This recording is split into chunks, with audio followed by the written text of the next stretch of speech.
Some say they go into the nature to find themselves. This is because they see nature as something which is separate from themselves. What we fail to understand is that we are a part of this beautiful nature, and we are a part of this wonderful change. Why don't we realize it? The answer is very simple. We create boundaries. Boundaries in the form of religion, class, caste, color, and so on. Failing to understand the real basis of this human body.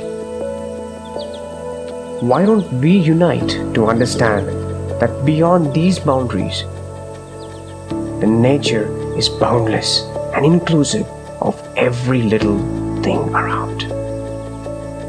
And we are all a part of this wonderful ecosystem.